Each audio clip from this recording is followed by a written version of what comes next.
สู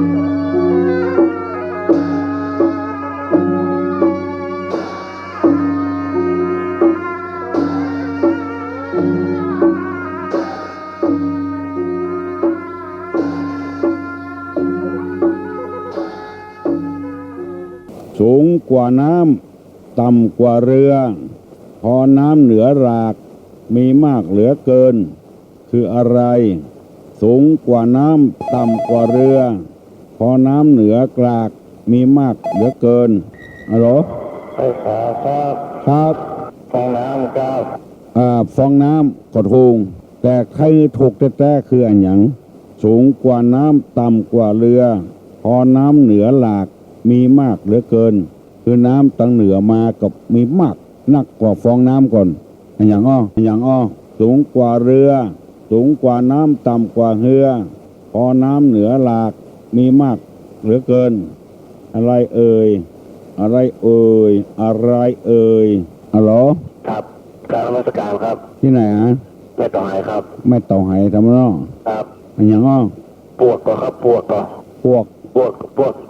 ฟองน้ำอะครับปวกที่มันบดถูกปวกที่กระตอบมาละบดถูกแต่อ๋อครับมันเป็นต้นไม้นะเป็นต้นไม้ผักแว่นเหรอครับ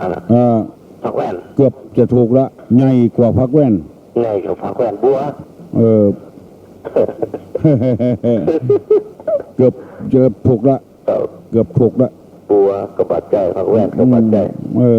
สูงกว่าน้ำอ๋ออันนี้อย่างแบบที่มันไหลมาอันนั้นเดี๋ยวเข้าเดี๋ยวที่ไหลมาที่ไหลมาอย่างอ๋อแล้วก็บัวอร่อยอย่างนั้นแหละเกือบถูกละกอสวะอย่างนั้นครับแล้วก็เมืองห้องผมก็ลืมไปแล้วเนี่ยบัวลอยกอสวะชื่อเมืองผมนึกหมอครับนึกหมอแต่หัวครับแม่หัวเนาะครับผมมันเต็มหนองเต็ม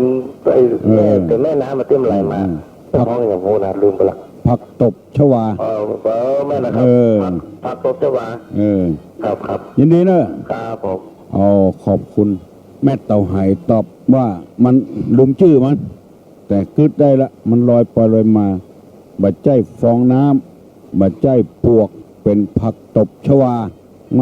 มันถามมาอย่างนี้ลูกสูงกว่าน้ำต่ำกว่าเรือน้ำเหนือรากมีมากเหลือเกินเนี่ยอันเนี้ยคือห้องกันว่าผักตบชวา